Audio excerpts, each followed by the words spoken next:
Great Rising family. I'm excited. Let's catch that work Wednesday. And we're going to get into this part two of this shadow work. We're working with the shadow work journal. The infamous TikTok shadow work journal. Pretty dope. So we're going to move into part two. And we're starting off with the mindset of self-compassion. So before I even read this part, it's just like, shadow work is already hard, right? You touching on stuff that you don't really want to fucking deal with.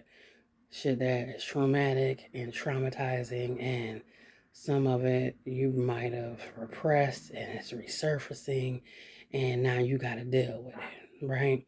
That's how healing works. You either deal with it voluntarily or it involuntarily manslaughters that ass into into work. So that's the thing, right? But when I was reading this and it said you have to have a mindset of self-compassion, I was reminded that we are our worst critic. We do it to ourselves and it's crazy. And I really try to understand it. And and it's just like, yo, what's that about? I find myself checking my own self because I'm like, how are you gonna sit around here and give inspiration to people, lift people up, um, pull people out of dark spaces, and then go home and talk shit about yourself, criticize yourself? The fuck out of here. You're out of order, ma'am. So self-compassion is a big part of shadow work. So this is what it reads. It says one of the key aspects of shadow work is self-compassion. When we begin to explore the shadow, it can be challenging to face the parts of ourselves that we reject or hide. It is important to approach shadow work with a non-judgmental attitude and treat yourself with the same kindness and compassion that you will offer a friend. Exactly. How you giving away something that you ain't giving to yourself first? You out of order. You out of order, sis. You out of order, bro. Okay? By doing this, you can create a safe and supportive environment for exploration and growth. Self-compassion involves recognizing and accepting our human limitations, failures, experiences of suffering, rather than uh, that harsh self-criticism and judgment that we do to ourselves. Our critic in our head is our worst enemy. I tell you no lie. We've all been there. Okay. Our culture often emphasizes perfectionism and individual achievement, which can lead to feelings of inadequacy and self criticism when we fall short. Ain't nothing but the truth. I don't see no lies there, right? Self compassion is the foundation of a meaningful life, for it is only through the lens of kindness and understanding towards ourselves that we can truly see and accept others. That divine order, we have to see it for ourselves, through ourselves, and then others, and then others. Okay. Um, and another technique they said that is very important for shadow work, surprisingly, is the importance of grounding. Grounding your energy, right? Another important aspect of shadow work is grounding. Shadow work can be intense and emotionally challenging. It is important to take steps to ensure that you are in a safe and stable state of mind before and after the process. Okay, this can include meditation, deep breathing, and other practices that help you feel centered and grounded. Whenever you need it, flip to the grounding technique page. So there's a grounding technique page in this book. Dope. Um, where I lost my spot. Uh, And then grounding is a technique that helps you to anchor, uh, helps to anchor us in the present moment, to connect with our bodies and find stability and balance in the chaotic world. Grounding is about being fully present in the moment, and our bodies and in our bodies. It helps to reduce stress and anxiety by bringing us out of our heads and into our present moment. It is very helpful, not just with shadow work, but just in life in general. When you find yourself overwhelmed, anxious, overstimulated, just take a moment, take that pause, put that feet to the ground, catch that air, breathe in, breathe out, think about, focus on the breath. I'm telling you, it works every time, every single time. Um, Grounding can also help to increase focus and concentration on the work you're trying to do. Okay. So I move on to a few uh, ways to ground yourself. It's important to ground yourself before and after your shadow work journal, right? It says, here's a few ways to easily ground yourself. Simply recognize. Number one is simply recognize. Recognize common humanity. Remember that everyone experiences side setbacks, failures, and moments of suffering. Everybody. No one has been exempt. I haven't met a soul that has, okay? You are not alone, and your experiences are a normal part of human experience, okay? Um, Step two, self-care. Engage in activities that bring you joy and relaxation. I always say, find joy in a day. At least 1 ounce of joy every day. It makes a difference, right? Um, Bring joy and relaxation and a sense of well-being. This can include things like exercise, hobbies, spending time with loved ones, and getting enough sleep. Sleep is key. All my life, I've been a go-getter, go, hustle, hustle, hustle, hustle culture, all that shit, right?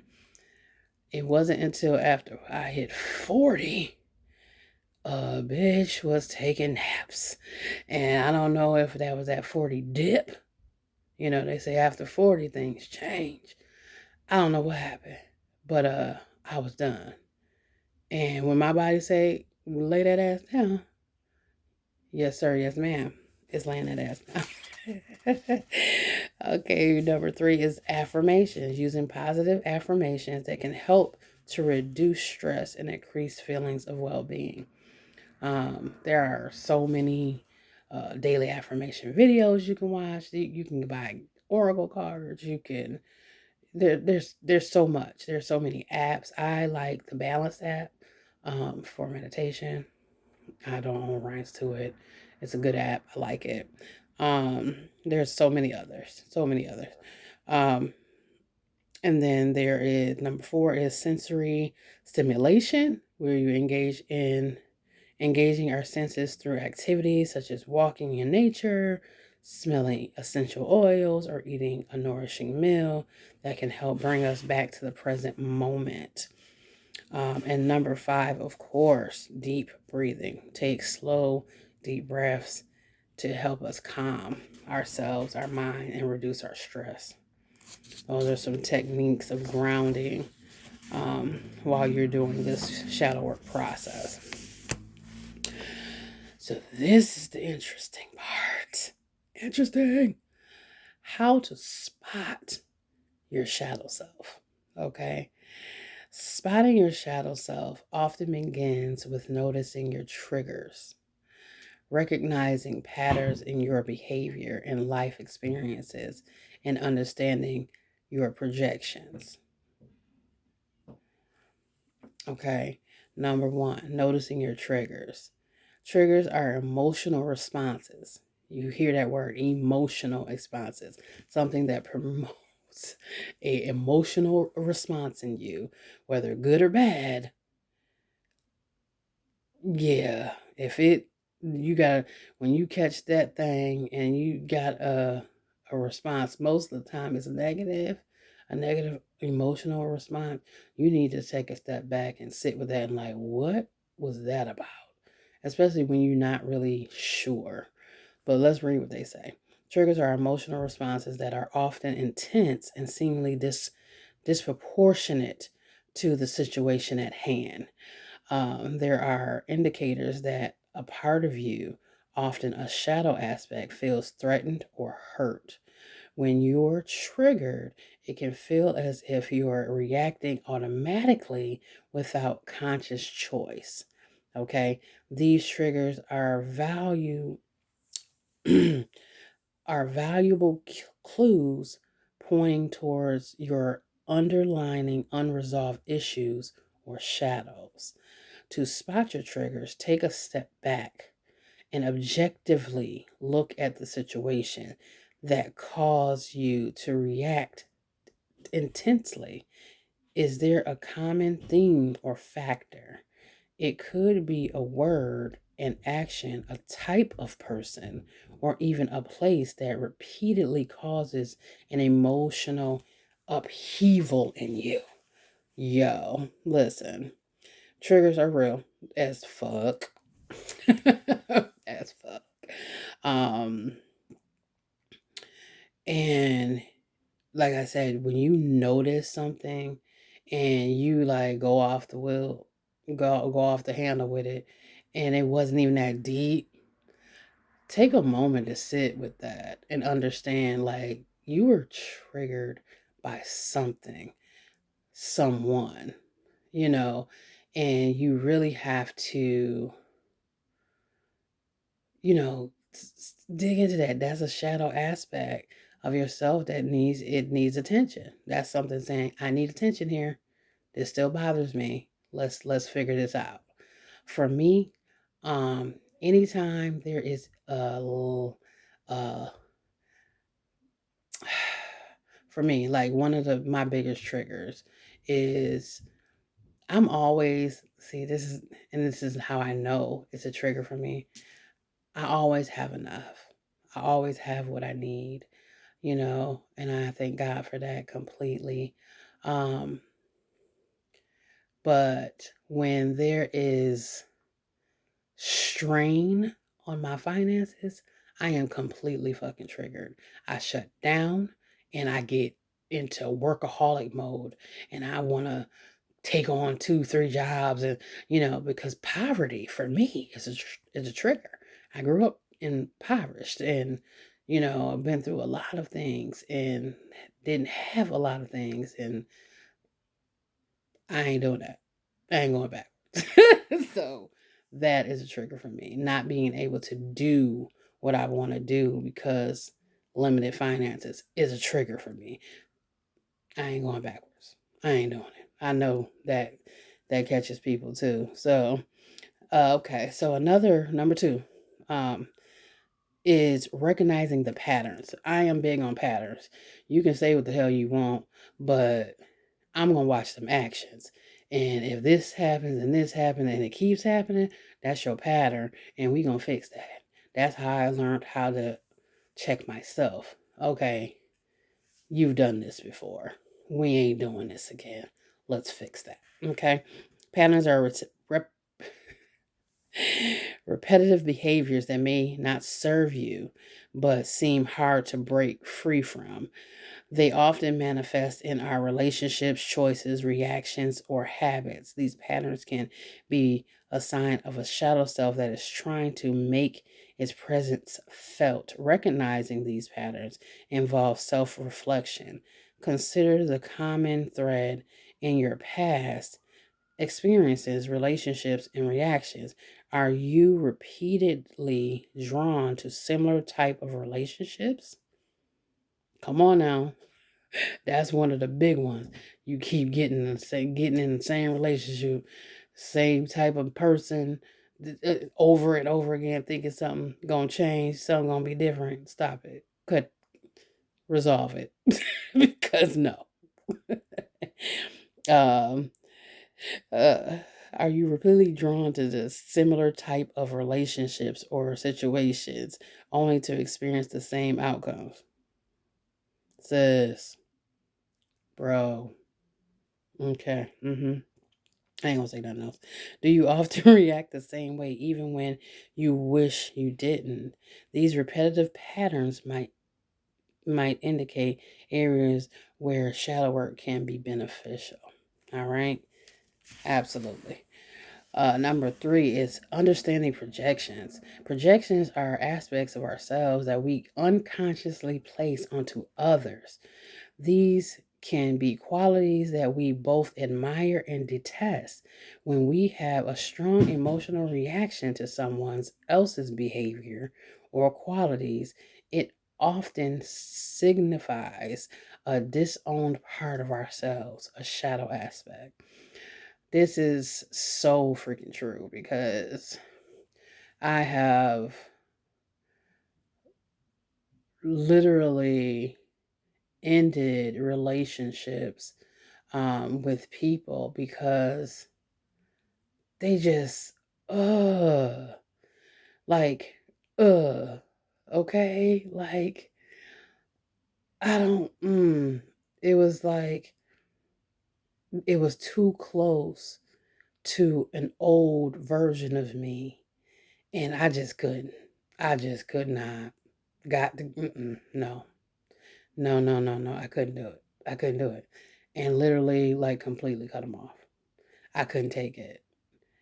And I knew for myself that that's something I would have to deal with because, as a healer, as a trying to be an inspiration to others, and you shun those that mirror an old version of yourself, and you, instead of offering, you know, help or being gentle and graceful with them because of your own understanding of where they are, I knew I wasn't right. I was like, get the fuck far from away from me. No, not going backwards.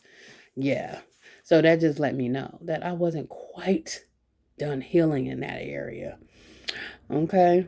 To understand your projections, consider the characteristics in others that you find extremely irritating or conversely overly admire.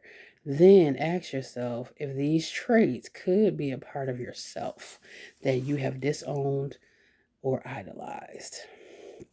Number four, pay attention to your dreams. Your dreams are a rich resource of symbolism and unconscious in an unconscious vault. Try to recall and record your dreams upon waking up. Analyze the symbols and emotions and themes present in your dreams. They can provide valuable insight in your shadows, fears, desires, and unexpressed parts of yourself. I don't dream a lot. I don't really dream a lot. I used to, but I never could remember anything. So now that when I do dream, they're very vivid, and I don't think they're dreams at all. But that's a conversation for another time. And then the last one, it says explore childhood and past experiences. Listen, this is the part that took me the fuck out. Okay, when I was writing my book and I was doing shadow work and you know going through that. My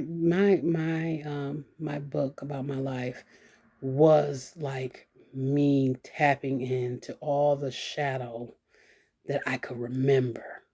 Cause there's some shit I know that's still underneath that I probably haven't brought back up or resurfaced or tapped into, and it'll come. Cause healing is a journey. It's not a destination. We gonna get there and it's going to roll out how it's going to roll out. Healing comes in layers. But my childhood experiences were the ones that truly catapulted me into my shadow self, because things had resurfaced that I didn't remember. And it like literally took me the fuck out. Right? Explore childhood and past experiences.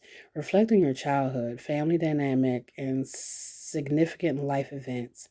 Identify any unresolved issues, trauma, and unmet needs that might have contributed to the development of your shadows.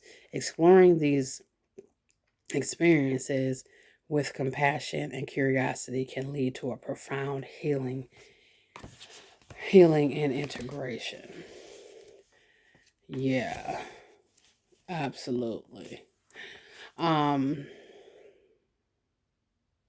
yeah, that's pretty deep. That's very deep for me. So I'm gonna stop there today because I want to talk a little bit about that. Right? Our shadow self, our recognizing that part of us can be scary. It can be stressful. It can bring about anxiety. But what I do know is that if you're not willing to feel it, you can't possibly or deal with it. You're not going to be ready to heal it, and that's the only way to go. It's in. There's no way around it. It's going, like I said, it's going to happen voluntarily or involuntarily, and it's going to surface at the most the wrong time, and then you're gonna really have to deal with it. So, you know, handle that. But I was led to pull two cards, right? Um, for this and for for us and to help us with this part of the journey. We're recognizing self-compassion and we're recognizing our shadow self. And what's the most important parts of doing that? Spirit be knowing. For one, delegate to God, right? It can get heavy. It can get deep. It can get beyond what we physically can endure in the moment. And in those moments, don't be afraid to say, God, this is too much for me right now. I surrender this to you right now. Show me how to navigate through this right now. And it says, when life presents more challenges than you can handle, delegate to God. God has the answer. God is the answer. Okay? And this is whether you believe God is above you in the cosmos or within you. Delegate. Take a pause. Talk to God. Sit with God. And then, just for added confirmation, Spirit says, inquire within. God in you, God in me, require in. The answers are there. So when it gets overwhelming, take a step back, self-eval, pray. The answers are within. God is within you, right? And it says the answer to every question in any situation lives within you. The intelligence inside you has all the answers. Consult your inner wisdom. Don't question, analyze, or doubt the first answer it gives you. Listen and obey, and you won't go wrong. Sit with God, go within. The answers are there. Okay? And I think that's going to wrap us up for right now. I'm full. I don't know about y'all. So, what I would challenge you to do is write some things down. Write some through the ones that we went through. Write some things down that you think are triggering you right now. What aspects of your shadow that you're dealing with right now? I would love to see and hear what you're currently dealing with, you know. And we can work through that. Our next session, we're going to be talking about integrating our shadow self into our life. And we are with ourselves all the time. You will not have light without dark. You cannot have the shadows without the light. It doesn't work that way. It's a completion of self. So now that we've recognized our shadow, right? We've learned our shadow aspects of ourselves. Next session, we're going to talk about the integration of it all. Bet it up. All right. I love y'all. See you soon.